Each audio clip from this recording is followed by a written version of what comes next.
Olá, meus amigos, seja bem-vindo à nossa conversa de hoje sobre a questão de batismo.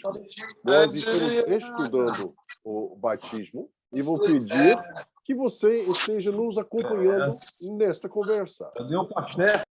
Então, nós vamos até hoje tratar da questão sobre o batismo infantil e quais são, de fato, as fundações teológicas por esta abordagem evangélica à questão de batismo e qual seria até uma alternativa batista sobre a questão do batismo infantil. Muitas vezes, nestas conversas que têm acontecido agora mais de quase 500 anos, na perspectiva dos batistas, há uma tendência de pensar que o assunto pode ser fechado e encerrado só fazendo um apelo ao dicionário, ou seja, a palavra batizo, em grego, queria dizer imergir, então está fechado. O grego diz isso e não precisa ter mais argumento.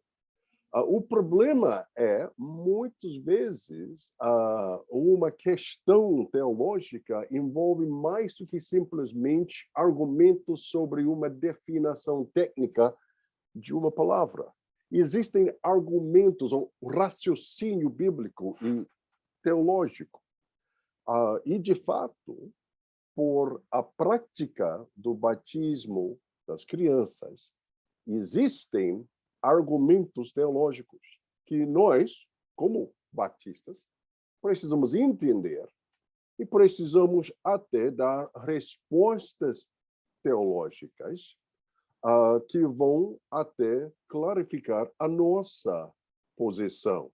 Então, o assunto de hoje, o nosso propósito não é de ser polêmico, mas é de entender, biblicamente falando, o raciocínio de grandes evangélicos que não concordam num assunto que é tão essencial para a nossa fé evangélica e nossa visão da igreja local. Para nos ajudar com esta conversa, eu vou passar a palavra neste momento ao pastor Carlos, que vai dirigir a nossa conversa de hoje. Que isso seja um momento de aprendizagem para cada um de nós e enriquecimento da nossa visão teológica é a nossa oração. Pastor Carlos, tu tens a palavra. Bom dia a todos. A graça e a paz maravilhosa do Senhor Jesus continue absoluta em nossos corações. Um tema um tanto complexo, né? E, ao mesmo tempo, um tema de vital importância para que possamos compreender dentro daquilo que é biblicamente a questão do batismo infantil, denominado, né, por algumas denominações como o pedobatismo e, para nós, como o credobatismo. Então, talvez você esteja aí nos vendo, nos ouvindo aí, entendendo o que é esse pedobatismo. Na verdade, é o batismo infantil, que ainda praticado pela Igreja Romana, praticado pela Igreja Presbiteriana, e nós, como batista, entendendo a questão da submissão, entendendo essa questão de compreender a razão do pecado antes de tomar uma posição realmente para Cristo, somos, assim, biblicamente fundamentados dentro do credo batismo. E isso não é algo que está desalinhado em termos com, né, no caso dos nossos irmãos presbiterianos, mas sim, quando eles trabalham um certo conceito sobre a palavra, tanto noaico, né, que vem ali de Noé, a questão desses batismos ali naquela água, naquele momento, como temos aí a questão abraâmica, a questão noética, sobre determinados pontos, e até vamos discorrer também ali sobre Atos, né, dos Apóstolos, quando o carcereiro ele fala sobre a questão da casa ser batizado por meio dele. Então, o assunto ele é muito importante. Por quê? Até porque muitas pessoas dentro do nosso campo missionário, elas questionaram, mas eu já fui batizado quando criança, por que é que eu preciso ser batizada agora, né? Para novamente eu devo ser batizado quando a palavra de Deus diz que há um só batismo, e a palavra de Deus ela é verdadeira, há um só batismo. Quando compreendemos a razão de que ofendemos a Deus através do pecado, que estamos alienados dele por meio desse pecado, e que por meio de Cristo Jesus, nós então fazemos uma confissão de fé e fazemos esse batismo, que simbolicamente, dentro da questão da água, é morrer para o mundo e nascer para Deus.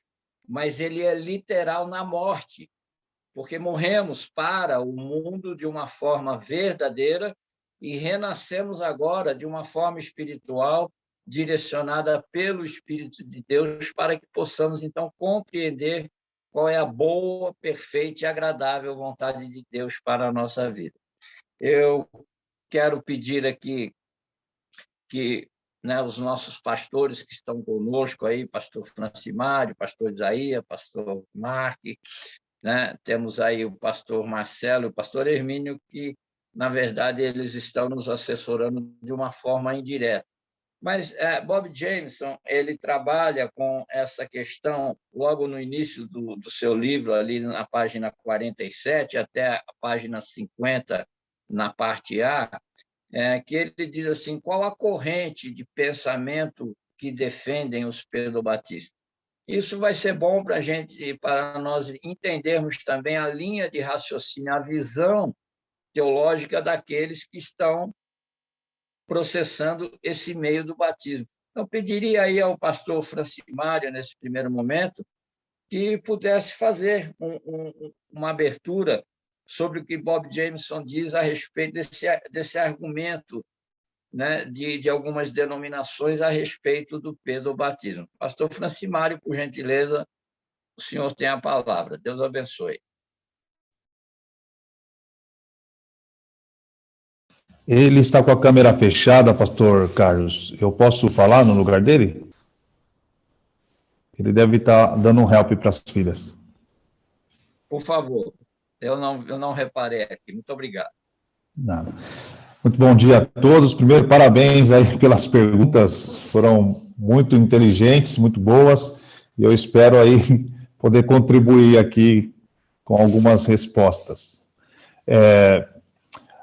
Com relação à corrente de pensamento defendida pelos que assim acreditam no pedobatismo, de acordo com o que nós lemos nesse livro aí, estão os católicos, né? Uma boa parte dos reformados, como os presbiterianos, luteranos. Então, essa linha mais de alguns, não todos reformados, claro, mas de alguns reformados, entre eles esses que eu citei, presbiterianos e luteranos são os que defendem aí o pedobatismo, assim como os católicos. Queria colocar os católicos bem separado, porque temos muito mais divergências, né, com relação à soteriologia e muitos outros e muitas outras doutrinas do que com esses que são nossos irmãos aí, presbiterianos e luteranos. Mas essas são aí as mais conhecidas linhas ou correntes de pensamentos que defendem aí o pedobatismo. Okay. Pastor Carlos, se eu puder continuar, porque eu creio que a nossa conversa de hoje basicamente depende de uma fundação, como o pastor Marcelo está colocando aqui, bem entendida. Os católicos, a Igreja Católica Romana sempre vai ter esta abordagem que a graça atualmente está sendo ministrada por meio do batismo. Quando a gente pensar historicamente sobre os fatores que contribuíram a esta ideia, temos personalidades tão importantes, igual o São Agostinho, por exemplo. Esta questão que estava ali sempre na cabeça de pessoas. E aí, o destino final de uma criança que nasce e antes de ter fé explícita em Cristo Jesus, morre. Qual será o destino final? O São Agostinho falou que se morrer sem ter batismo, sem fazer parte dessa aliança, o destino seria o inferno, ou aquela estado intermediário entre o inferno e o céu ali, perdido eternamente. Então, qual seria a resposta? A Igreja Católica desenvolveu uma teologia que diz que não.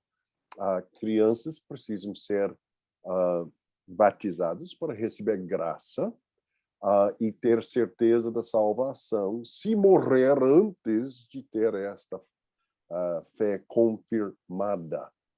Os luteranos vão ter esta visão porque os luteranos funcionam como meio termo entre os evangélicos e os católicos. E desde que o Lutero, que entendeu muito bem a importância da fé, ainda tinha uma ideia que está difícil para mim entender, apesar de ser descendente dos luteranos, há quase 500 anos da história dos luteranos ao lado do meu pai. Não dá para mim entender muito bem esta ideia da fé implícita de uma criança que pode ser exercida, mas o Lutero falou que não, a própria criança pode ter fé. Eu creio que ainda existem muita coisa para os teólogos luteranos explicar por essas questões, como Bob Jameson destacou aqui, Carlos. Então, se existe uma fé implícita numa criança antes de exercer formalmente, então por que tão poucos que são batizados não vão exercer esta fé? Eu creio que isso não seja uma crítica injusta, nem ou cruel, ou querendo provocar uma briga. Eu creio que seja uma questão justa. Por quê?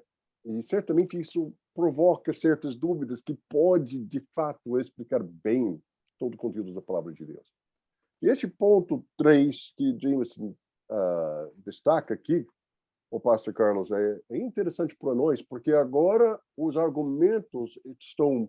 Dá para notar na leitura, vocês que estão nos acompanhando, quando chegar ali, em nosso livro, principalmente a página 48, 9 e 48, 49 e 50, de repente, o argumento se torna muito mais intenso. E eu falei com os participantes antes de começar a nossa gravação. O Jameson destaca que tudo está ligado com uma compreensão sobre Abraão. E ele destaca este ponto da pastor Carlos 49 numa forma interessante. E para nós, eu vou dizer, os presbiterianos vão dizer com boa fé, com uma compreensão muito profunda da palavra de Deus, eles vão argumentar, neste momento, pastor Carlos, a aliança da graça foi instituída. Naquele momento, a aliança da graça foi instituída. E por causa disso, a graça já foi instituída naquele momento.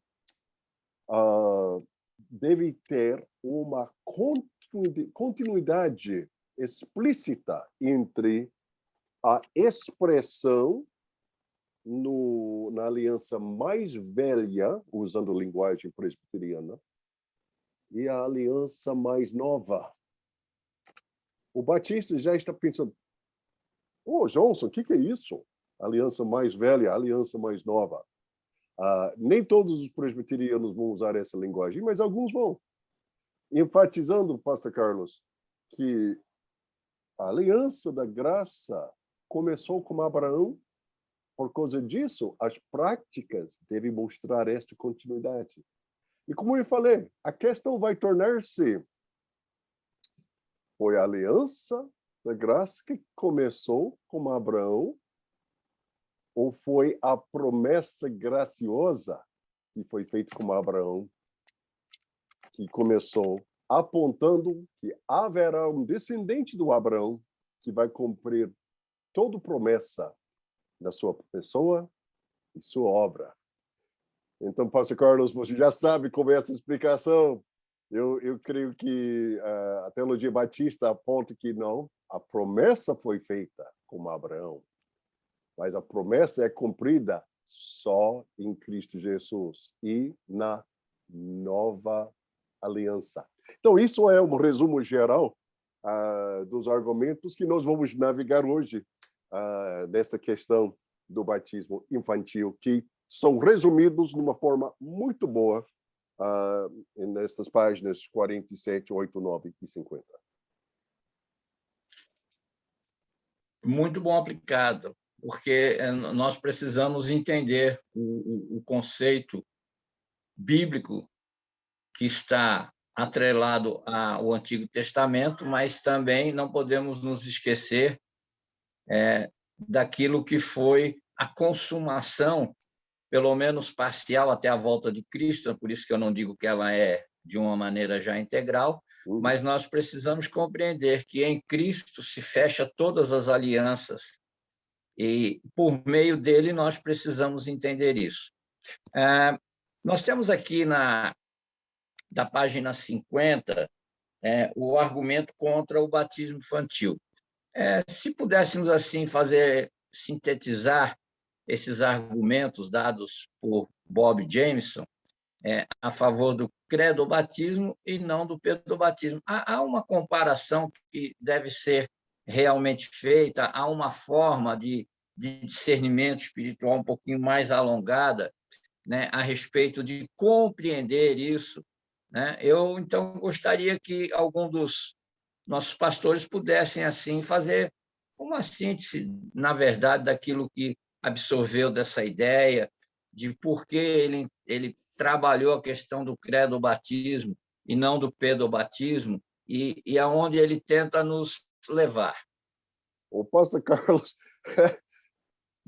nós que temos observado esses argumentos, eu creio que precisamos ter, seguindo o modelo dos nossos irmãos presbiterianos, uma explicação colegial, porque os argumentos são ótimos e ricos em termos de conteúdo teológico e com sua orientação, só levando em questão essa complexidade, quem sabe algumas observações sobre os 6 argumentos colocados por Jameson seria interessante. Então, eu vou fazer o seguinte, meus irmãos, com uma licença de todos, eu vou ler o primeiro, vou pedir uma observação rápida de todos que querem até fazer uma observação. O primeiro argumento do Jameson, que vocês que estão até acompanhando na leitura deste livro, se encontra no página 51, e está escrito ali: o pedobatismo aplica o sinal da união com Cristo aos que não estão de fato unidos a Cristo. Isso separa o sinal da realidade. Pode falar um pouquinho sobre isso, gente? Olá, meus irmãos, bom dia. É muito importante e, ao mesmo tempo, interessante ouvir o pastor Marcos falando aí sobre essa questão do batismo, né? E abordando aí esse primeiro ponto, vale a pena ressaltar que o batismo, ele é um sinal da união do crente com Cristo na sua morte, sepultamento e ressurreição. Ou seja, uma criança ela não tem esse discernimento. Então, nós precisamos, então, aplicar a palavra, e debaixo desta palavra, lembrando que Paulo escreveu nos Romanos, ele diz, a fé vem pelo ouvir, e ouvir a palavra. Então, em consequência disso, a pessoa, em uma atitude de fé e de arrependimento, ela se volta para Cristo, e aí ela poderá, então, se batizar, né? O pedobatismo, ele aplica o sinal da união com Cristo àqueles que não estão unidos a Cristo, né? Então, esse é um problema. E os filhos infantes dos crentes não estão unidos a Cristo pela fé. Então, as igrejas não devem batizá-los, né? Eu acho que uma palavra-chave aí, em tudo que nós estamos falando, é a continuidade e a descontinuidade. A gente precisa ver isso, né? Traçar essa linha, porque dependendo da nossa abordagem, eu acredito que é isso que acontece com os nossos irmãos presbiterianos, eles falham nesse processo, eles dão uma continuidade, eles linkam a circuncisão ao batismo, mas não existe essa ligação, não existe essa ligação clara entre circuncisão e batismo. Nós não estamos falando da mesma coisa, da mesma perspectiva, nós estamos falando aí de alianças diferentes. Então, a gente precisa compreender isso aí. Então, quero deixar esse rápido comentário sobre esse primeiro ponto.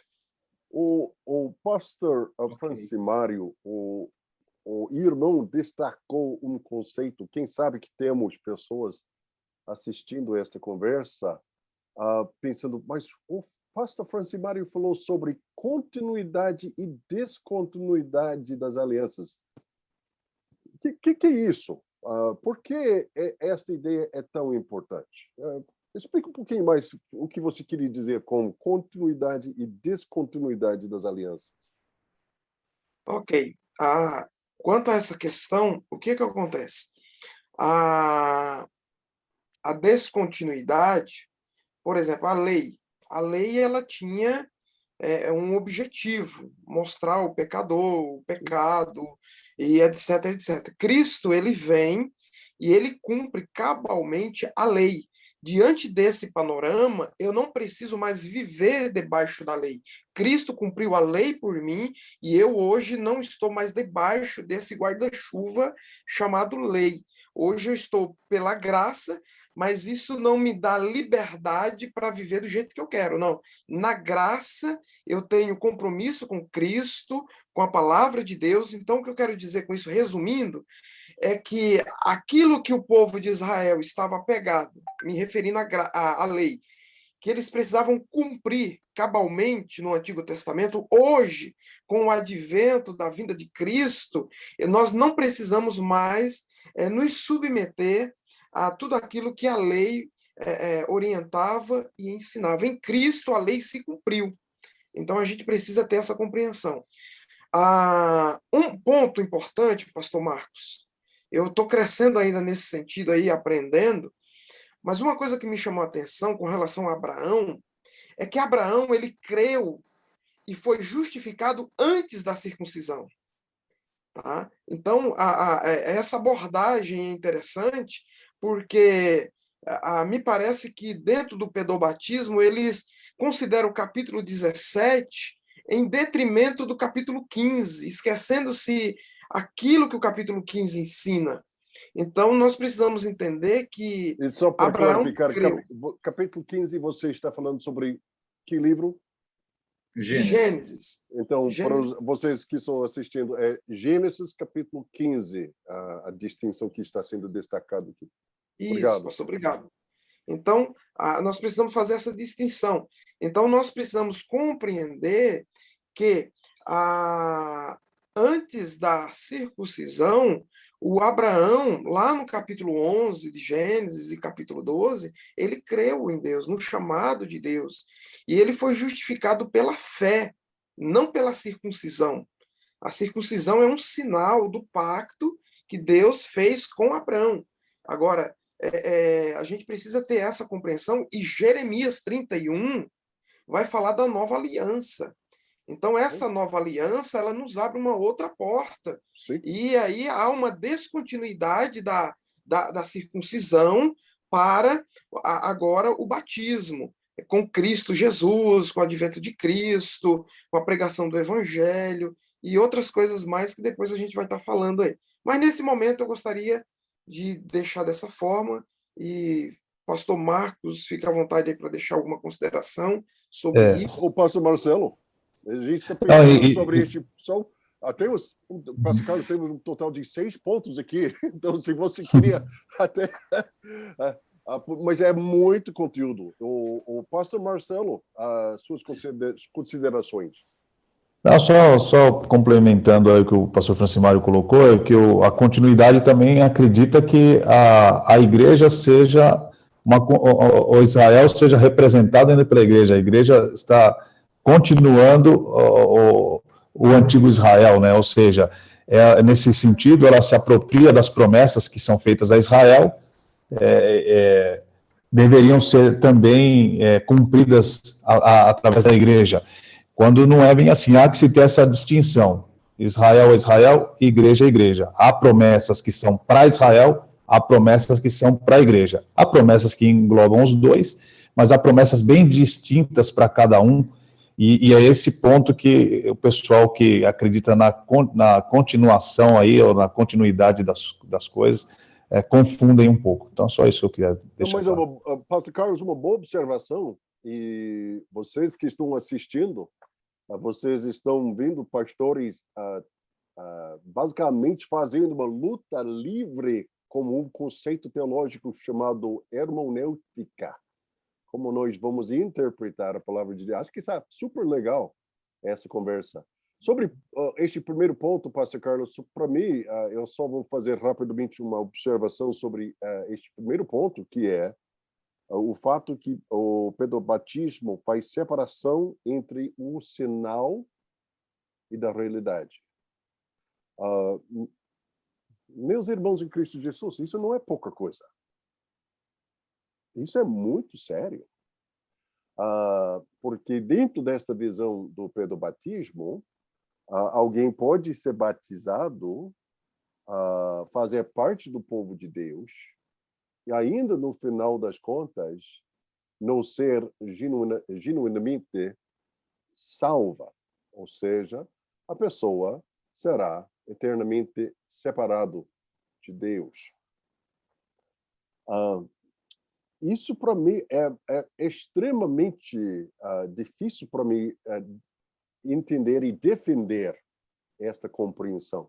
Principalmente, como já foi dito aqui, que Romanos 6, pastor Carlos, diz com muita clareza sobre a união com Cristo Jesus atual, é uma união completa, ligados totalmente com a morte, sepultamento e ressurreição dele. E se alguém, de fato, no fim das contas, podem ser unidos com Cristo Jesus e ainda não salvos eternamente, acho que é uma fere o princípio da aliança em si, que você pode fazer uma separação entre o sinal, batismo, e a realidade espiritual que alguém é atualmente salvo. Acho que isso é um ponto extremamente forte para nós contemplar. Aquele segundo ponto, pastor Carlos, que estamos vendo aqui, mais uma vez, para todos até dar uma observação, o pedobatismo confunde o ser nascido de pais cristãos como novo nascimento mediante o Espírito. Observações. Eu achei interessante também esse ponto, né? Porque nós temos aí, talvez, aí aquilo que é a confusão entre o nascido da carne e o nascido do Espírito. Uma criança, por mais que ela tenha ainda a sua ingenuidade, ela não tem o discernimento sobre o pecado, é muito importante nós compreendermos que ela tem o DNA do pecado já nela. E isso eu acho que é fundamental para que a gente possa também trabalhar com esse conceito. automaticamente ela nasce com o pecado embutido. Pode ser que ele ainda, de alguma maneira, não floresceu, mas é uma questão de tempo para que ele floresça. Portanto, quando ele discorre, né, sobre essa questão, eu creio que gera um conflito teológico aí, porque se Jesus encontra Nicodemos e explica a ele que aquele que é nascido da carne está na carne, e o que é nascido do Espírito está no Espírito, uma criança não vai ter esse tipo de discernimento para ela, trazida no conceito de quem ela é, de quem Deus é, da santidade suprema de Deus, de que ela precisa desse Salvador urgentemente na vida dela. Eu creio que os nossos princípios eles são balizados aí até por uma questão de dizer assim, e a criança, então? O que vai acontecer com ela? Eu entendo que toda criança, ela já é, ao mesmo tempo que ela tem o DNA, ela também é justificada pelo amor de Deus. Até que venha a idade da consciência. Eu creio que aí Jesus ele dá mostra disso quando os pais vão procurá-lo e ele está com 12 anos ali no templo, discorrendo. Então, há um período em que há uma maturidade de entendimento sobre o pecado. E esse período é o período que eu diria crítico, independente de uma criança ter absorvido essa ideia, de um adolescente, de uma pessoa, de um homem ou de um ancião, porque é nesse tempo, nesse período de consciência de quem nós somos, que nós devemos, então, compreender a importância de Cristo Jesus como nosso único e suficiente Salvador. E o que me chama um pouco também a atenção é que mesmo na Confissão de Westminster, né, que diz que a eficácia do batismo não está vinculada ao tempo de sua administração. Por quê? Se Jesus ele se colocou desta maneira para observar que aquele batismo de João era algo de um arrependimento pessoal, mas que em Cristo ele faria toda a conclusão, não apenas do arrependimento do pecado, mas sim também do Espírito que agora estaria habitando no coração do crente para abrir esse entendimento dele. Eu creio que não foi diferente com Nicodemos, porque Nicodemos ele conhecia perfeitamente toda a lei. Ele sabia de todos os pactos, de todas as alianças, de tudo aquilo que estava embutido no Antigo Testamento. Então, eu pergunto, qual era a dúvida dele? Por que agora eu preciso, então, ser batizado? Por que agora eu preciso crer nesse Senhor como meu único e suficiente Salvador? Então, nós temos aí Jesus dando explicações para nós. E é interessante porque ele desce as águas. Aí que eu acho que é o fundamento, é a pedra angular do batismo. Ele desce as águas. Se ele é o nosso Senhor, se ele é o nosso mentor, se ele é aquele que diz que nele a nova aliança ela é agora perfeita, não por causa dos homens, mas devido à ação dele pelos homens, então nós precisamos analisar isso de um contexto bem amplo, bem simples e muito objetivo naquela ação de Jesus que ele fez e que nós devemos fazer também. Pastor Marcelo. Eu quero complementar também a prática pedobatista, ela, para mim, ela traz confusão, sim, o conflito teológico, porque se você não fizer um esforço muito grande para tentar entender isso, você quase pensa que é uma salvação hereditária, onde uma salvação hereditária, onde os pais são cristãos, têm filhos, são batizados e logo eles vão ser salvos também. Então, se você não fizer um esforço muito grande e fazer uma leitura rápida em cima, você vai pensar que eles ensinam que a salvação é hereditária. Um outro ponto muito interessante, pelo menos para mim, é que a inserção no corpo de Cristo, a igreja, é uma ação, nesse caso, uma ação humana e não uma ação divina.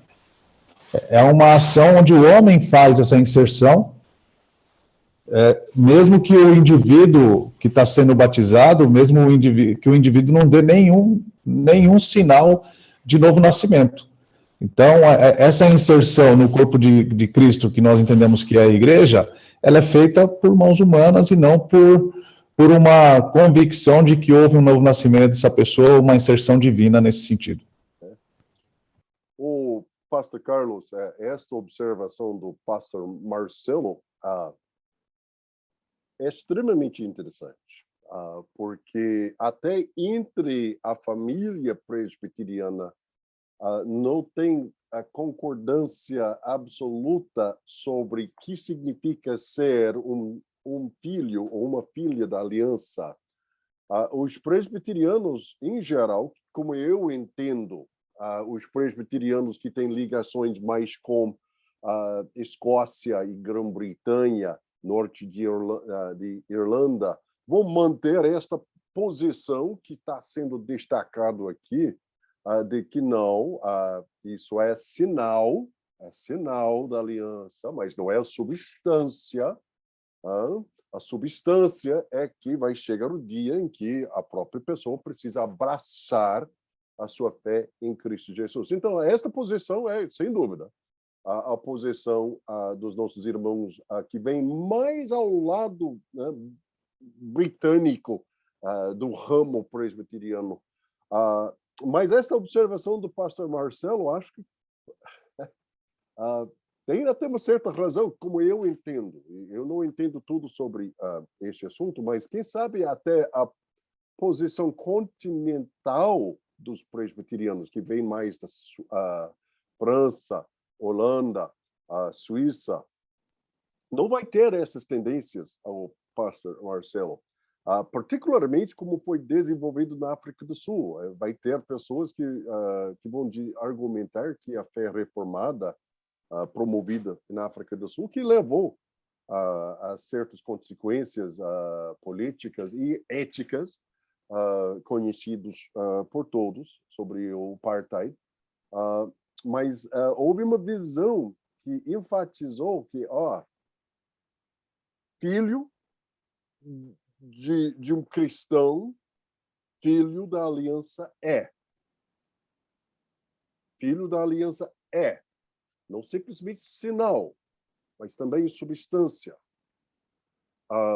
E eu creio que essa observação do pastor Marcelo tem até algumas indicações que têm sido, de fato, em suas aplicações, quem sabe até aplicações mais extremas, tudo bem, vamos dizer mais extremas, mas a tendência, o perigo está ali, para pensar que não, filho do cristão é.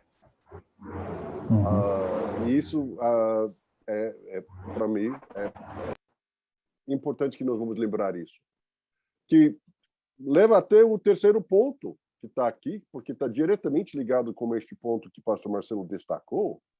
O pedobatismo assume erroneamente que Deus está formando o seu povo da nova aliança do mesmo modo que ele formou o seu povo da antiga aliança. E deixe-me só falar uma palavra rápida aqui. O pastor Carlos, e para vocês que estão assistindo, certamente, se por acaso tiver um irmão presbiteriano assistindo, nós, apesar de ser batistas de convicção, nós estamos tentando entender e tratar com respeito a substância dos argumentos, porque são observados como grandes teólogos desenvolvendo um raciocínio bíblico. Está reconhecido entre nós.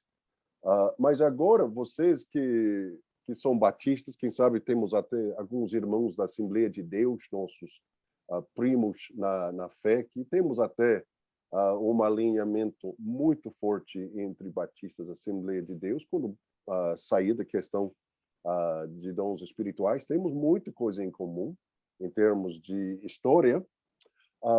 Quando nós pensarmos sobre mas a natureza desta aliança, este terceiro ponto basicamente é a cerne de diferença entre a posição dos credo-batistas e a posição dos pedobatistas.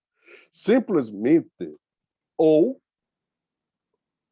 a aliança do Abraão é a aliança da graça, ou é uma aliança graciosa, que é a promessa que uma aliança de graça será totalmente instituída no descendente de Abraão, que é Cristo Jesus.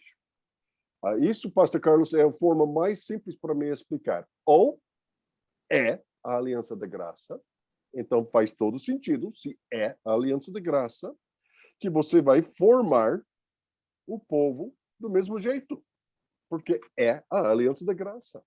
Então faz todo sentido. A aliança com Abraão foi feita por meio de batizar os filhos, então é a aliança da graça, vamos batizar os filhos. Este raciocínio, pastor Carlos, não é um raciocínio ilícito, não é, é um raciocínio que faz todo sentido. Verdade. A questão é o pressuposto que isso é a aliança da graça. E falando em geral, os batistas vão dizer que isso não é a aliança da graça, é a promessa, ou seja, a promessa desta aliança que é graciosa. Mas estamos olhando para o futuro, para alguém que vai cumprir totalmente esta promessa, que é o descendente de Abraão, Cristo Jesus. Por esta razão, pastor Carlos, nós vamos antecipar que o Antigo Testamento é promessa, mas a nova aliança é cumprimento. Então, para nós, não há nenhuma surpresa, como está dito aqui, que Deus está formando seu povo numa forma diferente na nova aliança do que ele formou seu povo na antiga aliança. No antigo aliança, por meio do batismo dos filhos. Na nova aliança, por meio de regeneração de pessoas. Então, é uma abordagem diferente, tudo ligado com uma visão sobre a natureza dessa aliança. Como eu falei com a turma no início, tudo fica ligado com uma questão de como a aliança de Abraão funciona. Outras observações aqui, isso pelo menos para mim, ponto 3, pastor Carlos, é fundamental para nós entender o raciocínio teológico e a cerne das diferenças que existem entre pedobatistas e credobatistas. Se me permite, eu gostaria até de que quem fosse agora discorrer sobre isso já pudesse trazer também à luz a questão do ponto 5 ali, 4, que é à luz de Mateus 5, 13 e 16, podemos dizer que o pedobatismo, de alguma maneira, ele vai minando a salinidade e a luminosidade da igreja, também ao mesmo tempo. Trazendo aí uma comparação, nós ganharíamos um tempo e, ao mesmo tempo, também já adiantaríamos algumas questões sobre a questão seguinte. Está aberto aí aos amados, se quiserem discorrer.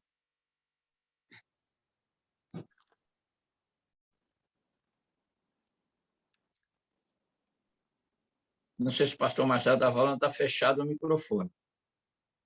É o ponto 5 que você fala? Da salinidade? Eu acho que o 4, né? Eu coloquei, mas é o 4. Ah, tá.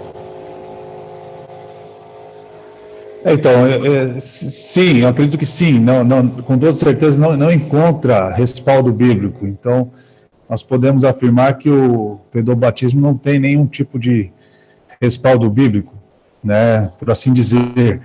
E a questão que o pastor Mark estava falando sobre o ponto 3, né, que vai dizer que Deus forma o seu povo da mesma forma que formou a aliança antiga, a gente acaba excluindo aí o sacrifício de Jesus.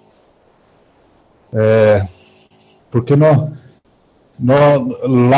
no Antigo Testamento, essa questão da formação do povo, essa formação, a forma como Deus elaborou a antiga aliança, envolvia a questão política, questão étnica, que era um diferencial para as outras nações.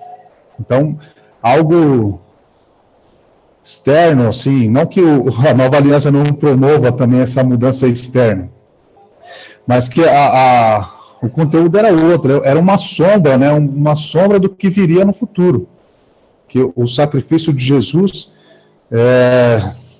insere o indivíduo no seu plano eterno, no seu corpo, no rol de membros do céu, através de sangue, derramamento do sangue, do sacrifício substitutivo de Cristo.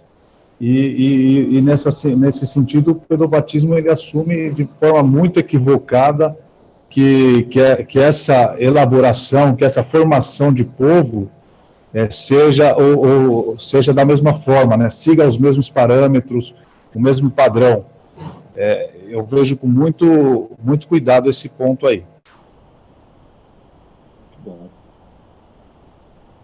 Alguém mais gostaria de fazer Esse um complemento? ponto 4, o pastor Carlos, é um ponto extremamente prático, como o pastor Marcelo já destacou. Mas pessoas ouvindo, quem sabe vai dizer, mas Johnson, tem batista que está ali vivendo em pecado, tem assembleano que está ali vivendo em pecado, ainda está frequentando a igreja, ainda está membro da igreja local. Mas, teologicamente, isso acontece, ninguém está discutindo este ponto, praticamente acontece. Mas, teologicamente falando, esta prática entre igrejas batistas ou até Assembleia de Deus, de membresia vivendo em pleno pecado, ainda mantendo a sua membresia, fere diretamente a nossa teologia e a nossa história. Ou seja, a nossa teologia nem nossa história combina com essa prática. Quem sabe, chamado para nos até arrepender de um desvio doutrinário no meio batista sobre esta questão de manter a pureza de disciplina. E esta turma já conversou sobre a questão de disciplina, mas isso é a razão. Mas, se tiver uma visão em que a própria igreja, por definição, é composta de uma membresia, pastor Carlos, mista. Sim. Por definição.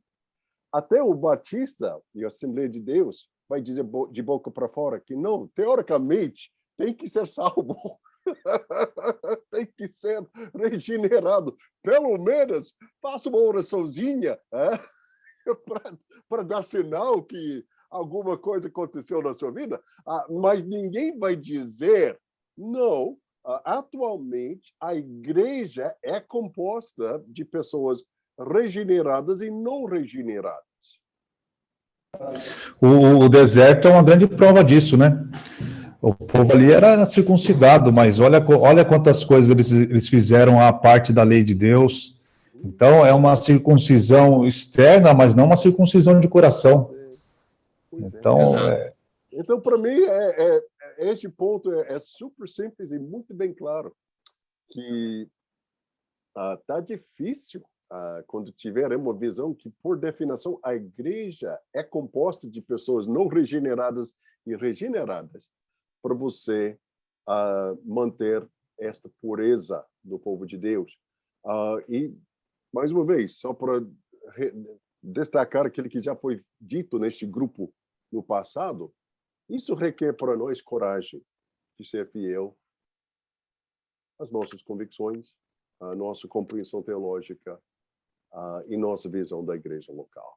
coragem no mundo que não concorda com a nossa posição. Tem que ter a separação entre mundo e a igreja. E o pastor, os presbíteros, os pastores vão zelar para manter uma membresia regenerada.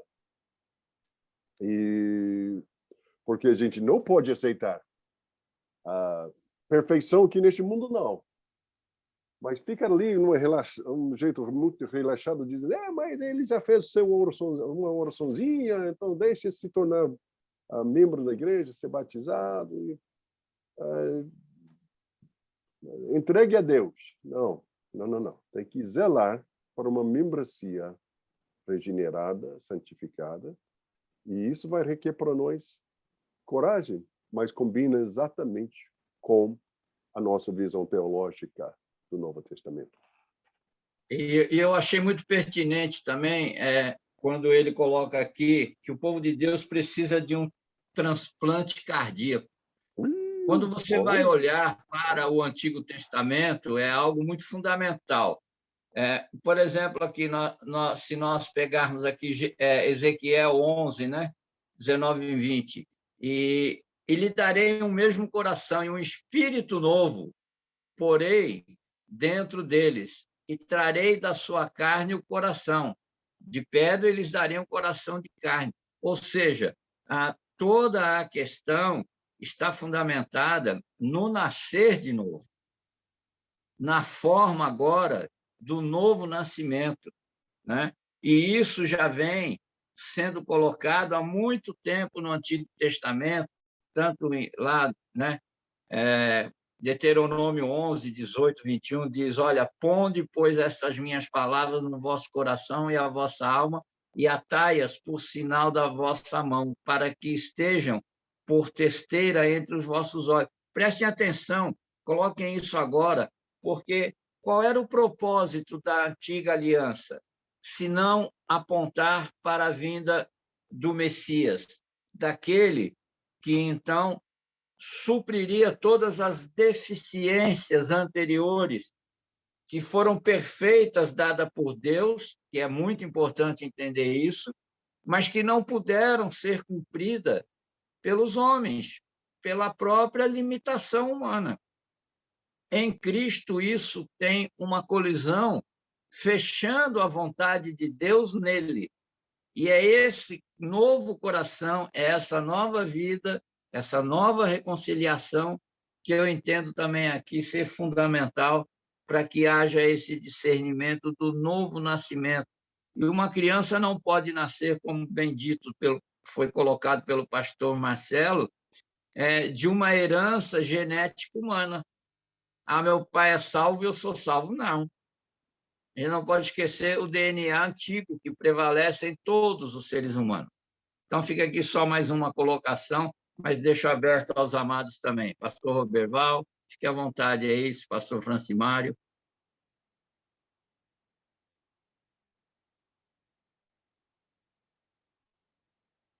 É um tema riquíssimo, eu estou aqui celebrando com vocês, ouvindo.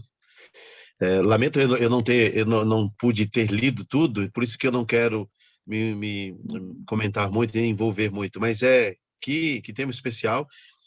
E a gente ouvindo aí, dá quase para entender assim que a salvação é hereditária, né? Nesse sentido aí. E não, ela realmente é uma confissão, vem de uma regeneração, de uma ação do Espírito Santo, e absolutamente pessoal.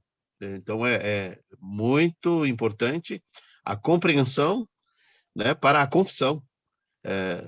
E o batismo é isso, é essa confissão pública de que Cristo foi recebido como Senhor e Salvador. E essa confissão, nesse entendimento. Não, meu pai então, de alguma forma, isso é transmitido a mim. É uma linha muito fina e muito perigosa, porque pode haver muitos desvios aí que muito pequeno, mas que os desdobramentos são desastrosos, são grandes. E realmente essa definição, fazer essa comparação da circuncisão ao batismo, né? O pastor Mark já falou muito bem aí, da questão da formação, né? Que até o livro diz que Deus formou o seu povo, aí por uma questão de linhagem ética, familiar, política, enquanto que o batismo ele representa uma linhagem de uma outra descendência, que é nascer de novo pelo Espírito, pelo Espírito. Então, queria deixar só esse comentário aí. E essa observação do pastor Roberval, ou pastor Carlos, também é muito pertinente, defendendo a teologia dos nossos irmãos presbiterianos. Eles vão concordar totalmente com essa compreensão que alguém precisa nascer de novo. E eles vão defender, em forma nenhuma, que o batismo traz salvação. O problema é, como o pastor Roberval falou, aquela linha fina entre querendo manter a necessidade de ter um encontro pessoal com Cristo Jesus e o fato que, atualmente, a pessoa é reconhecida como membro da igreja por meio de batismo. Sempre tem essa questão. E não chegar ao ponto de ter um testemunho acreditável de regeneração. Fazer o quê? E isso, pastor Roberval, falando historicamente, tem sido o grande desafio. Vamos pensar só rapidamente entre os presbiterianos e congregacionais na América do Norte. Os primeiros que chegaram lá, os puritanos, foram muito sérios, regenerados, sem dúvida. Mas depois, uma geração, 2 gerações, aquela oportunidade de ganhar dinheiro, e terras para ser conquistadas, etc., etc., etc., a fé começou a esfriar e houve cada vez menos testemunhos acreditáveis de pessoas sendo regeneradas.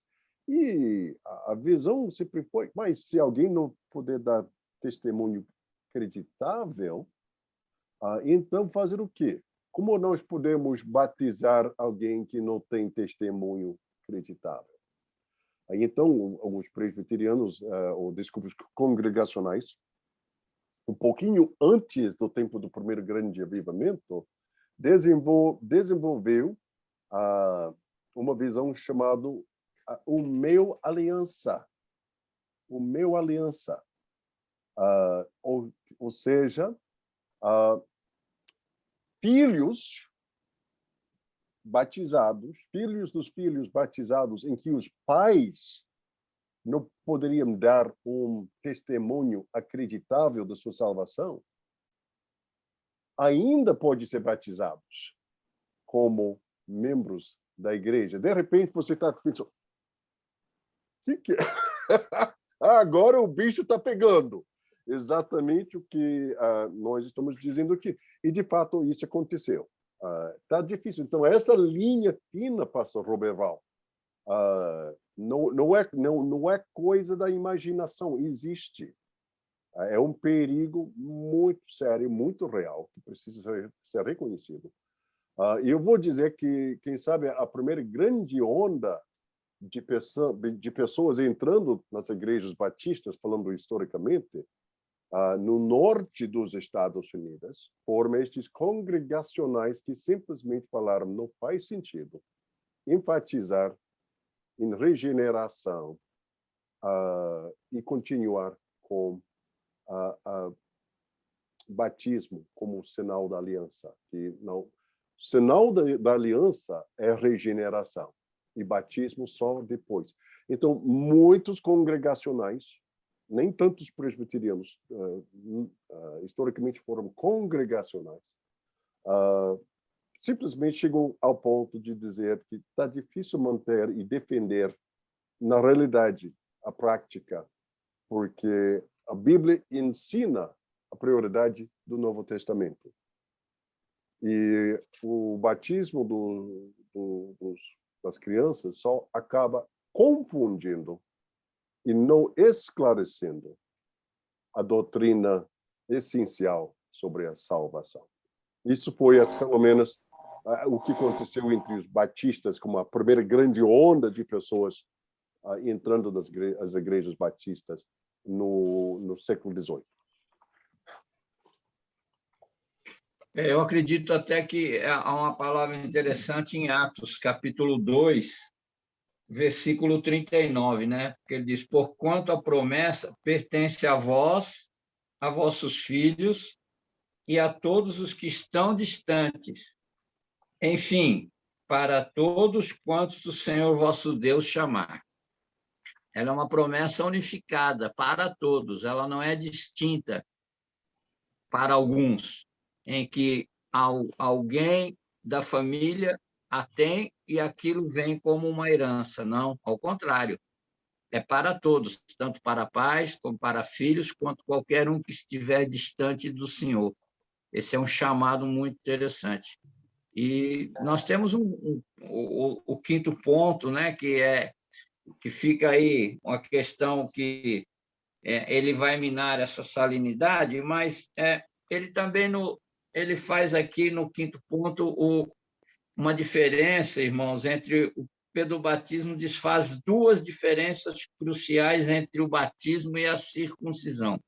Eu creio que já foi abordado, né, de uma forma indireta também isso, mas eu creio que ela também pode ser trabalhada em conjunta com a sexta questão, que ele diz que o pedobatismo torna a promessa de Deus na nova aliança em menos do que uma promessa. Então, se entre a circuncisão e o batismo, o pedobatismo ele desfaz dessas duas diferenças cruciais, ao mesmo tempo ele desfaz a promessa de Deus da nova aliança. Como trabalhar isso dentro dessa perspectiva de que o autor aqui, o Bob Jameson, ele coloca com muita propriedade? Pastor Carlos, eu vou observar aqui para as pessoas que estão assistindo. Deixe-me corrigir você. Se você está com dúvidas sobre esta questão do batismo, este livro é muito útil. E ponto número 5, Pastor Carlos, destaca para nós, usando aquela frase, a linguagem que Pastor Francimário usou no início, chamada continuidade e descontinuidade. O pensamento dos pedobatistas é que a continuidade é muito forte. Então, o que você fez como circuncisão na antiga aliança tem que fazer com batismo na nova aliança. Mas o Jameson destaca aqui, Pastor Carlos, que não. A circuncisão funcionava numa forma diferente no Antigo Testamento em comparação ao batismo na Nova Aliança.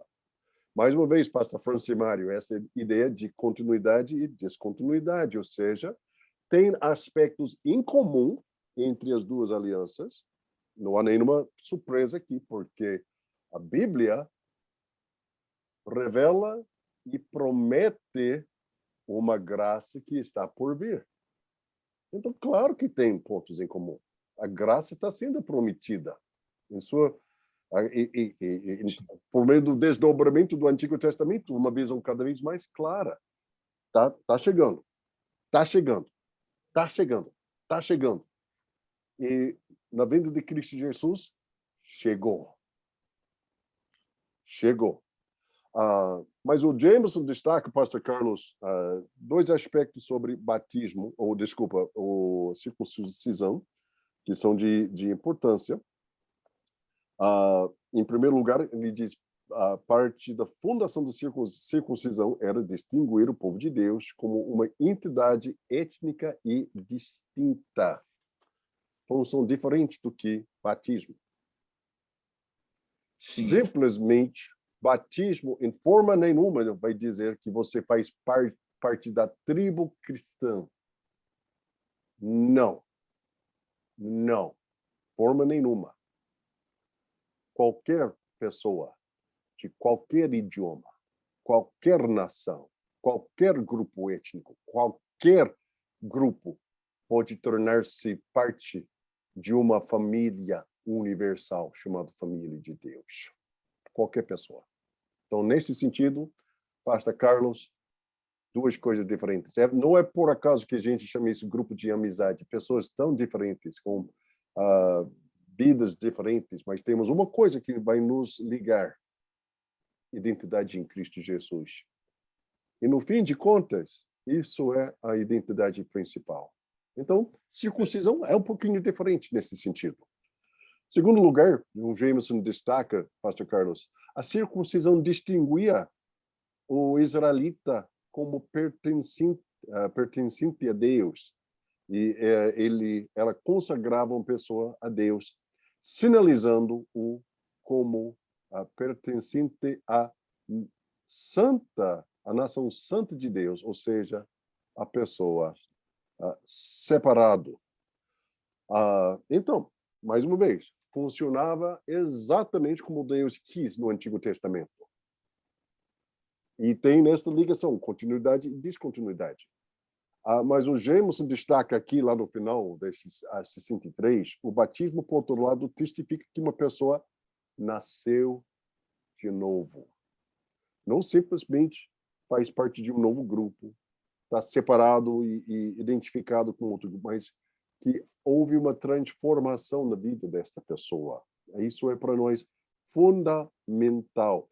E, mais uma vez, você vai ver até os versículos que falam muito sobre batismo como um do novo nascimento. Não simplesmente identificação com uma tribo chamada cristã ou um grupo étnico chamado cristão, mas parte de um movimento entre as nações, ligado com esta visão da nova aliança. Isso é para nós, acho que para nós é fundamental que o batismo tem certos fatores em comum, como circuncisão, mas também tem até um papel distinta de circuncisão, porque circuncisão afiliou alguém com um grupo étnico. Batismo, não.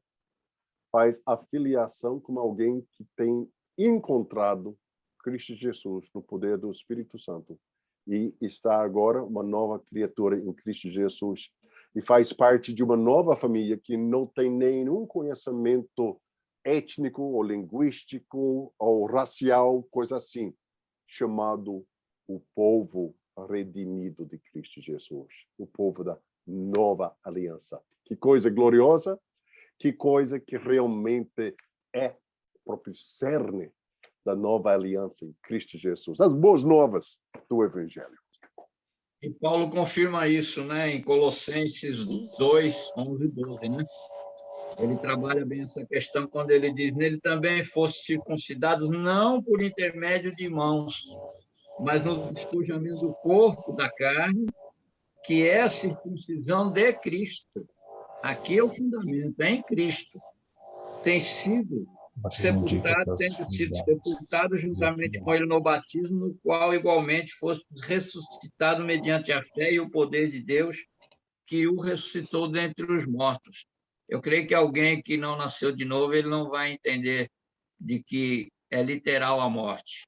É preciso morrer. Sem a morte física, não há como você viver espiritualmente para Deus.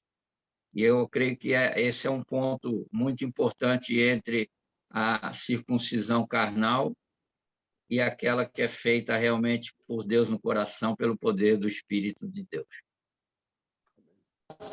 Eu queria ler dois trechos nesse assunto que o autor aqui do livro coloca. O primeiro é: o batismo indica que as realidades que a circuncisão exigia, mas não garantia, aconteceram na vida de um crente. Então, o batismo ele vai indicar a realidade que a circuncisão somente exigia, mas que não dava nenhuma garantia, né?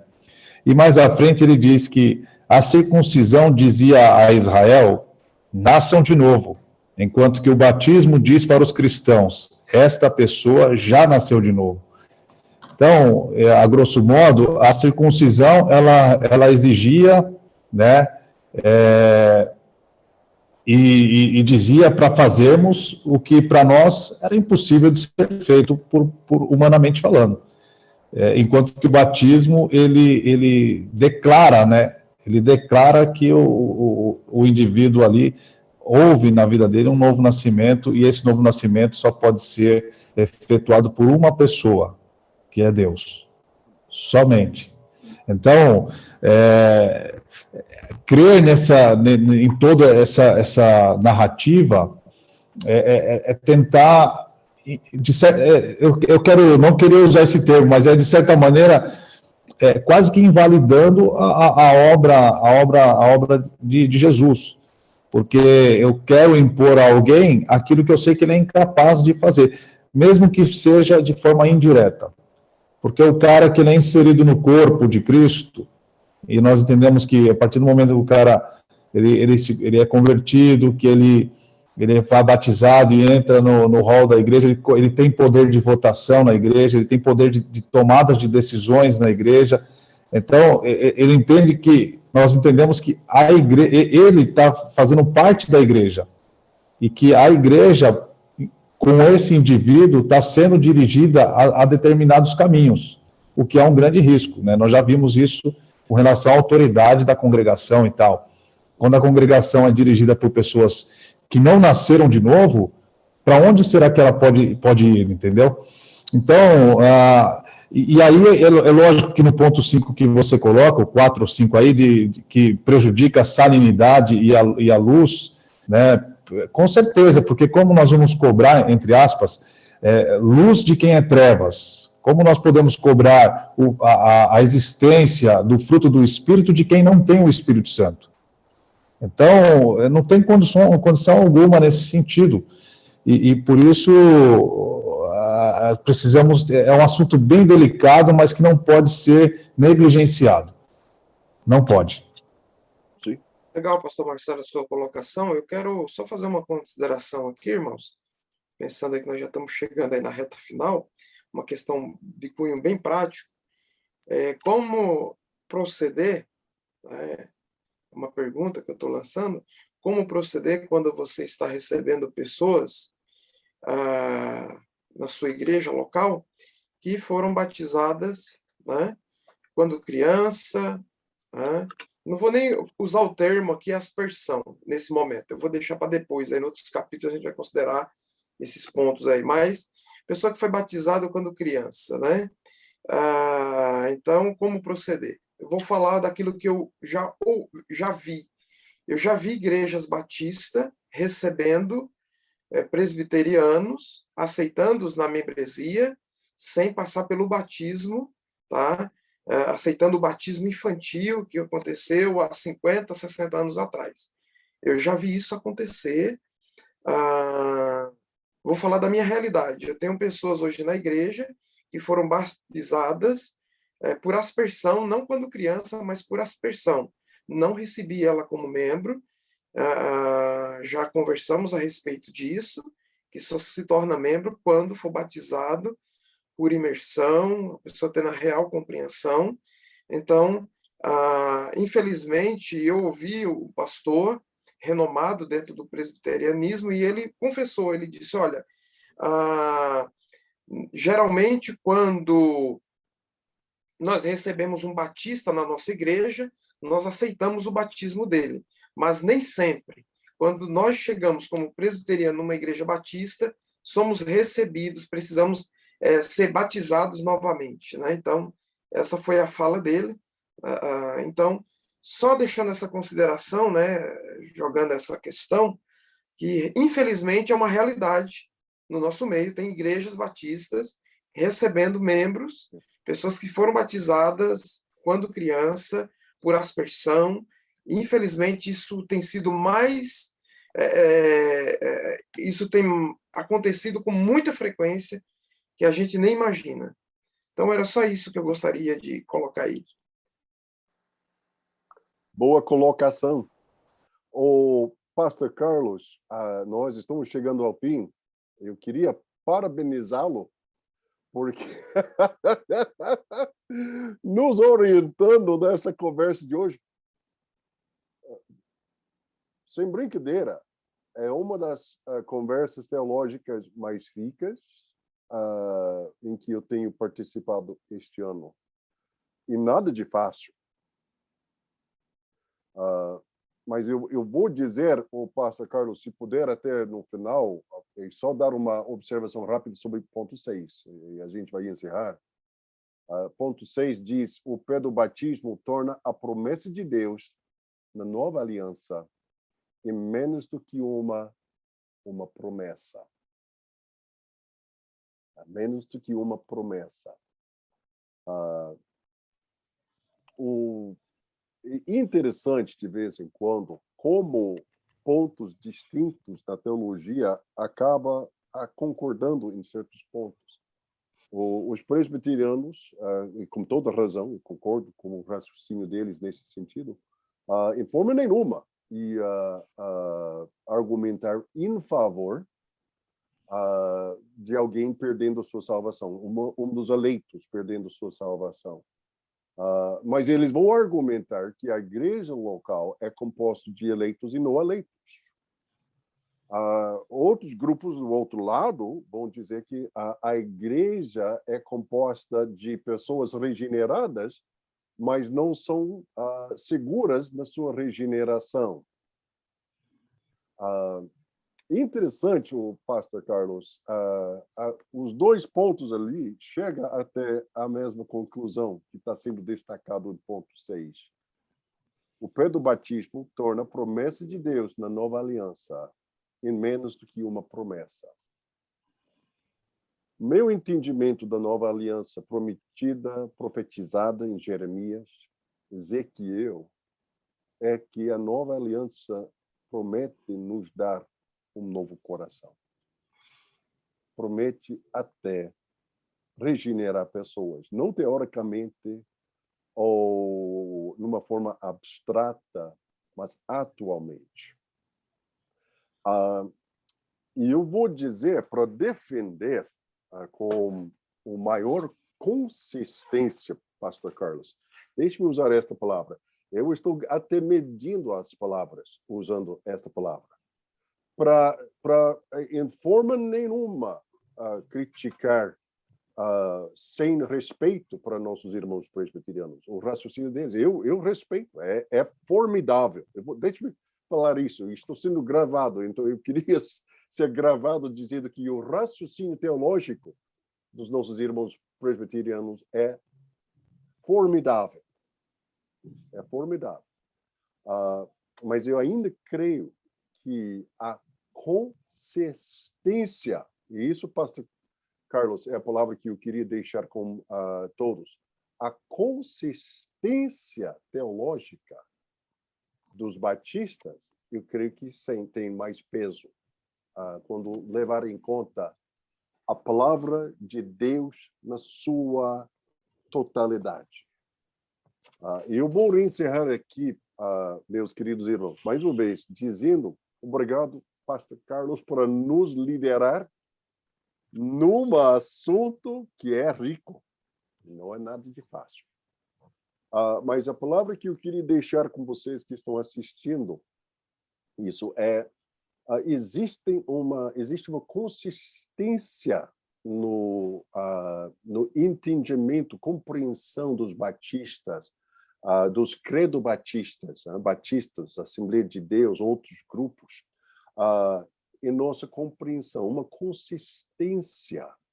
E esta consistência, nossos irmãos presbiterianos concordam conosco. Está ali no Nova Aliança. Então, acho que é mais consistente afirmar e deixar a nossa eclesiologia refletir que a Nova Aliança tem uma promessa que transforma a pessoa, que é aquele que está em Cristo Jesus. Nova criatura faz parte desta nova aliança. E o novo nascimento é tanto o sinal e a realidade desta nova aliança. E quando isso acontecer, devido ao fato que é uma nova aliança, há uma nova expressão que tem uma certa continuidade com circuncisão, mas também que tem uma ligação direta com esta nova aliança, que é novo nascimento. Então, agora, o símbolo deve refletir a realidade do novo nascimento. E o símbolo que reflete melhor, mais biblicamente fiel, a nova aliança é o símbolo do batismo pela imersão. Meus irmãos, eu sei que vocês têm participado numa conversa entre pastores credo-batistas. Nós temos feito tudo para apresentar de uma forma respeitável e correto irmãos que não concordam conosco.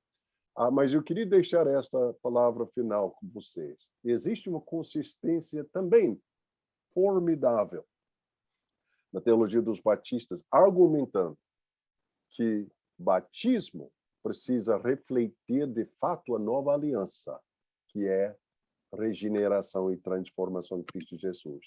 E a expressão melhor é batizar alguém que tem dado sinal, que tem recebido essa nova regeneração em Cristo Jesus. Que Deus ajude a sua igreja a ser cada vez mais fiel, tanto na sua compreensão bíblica da mensagem da salvação, quanto na sua prática da fidelidade a esta mensagem da sua igreja local. Que Deus abençoe e até Amém. nossa conversa da semana que vem.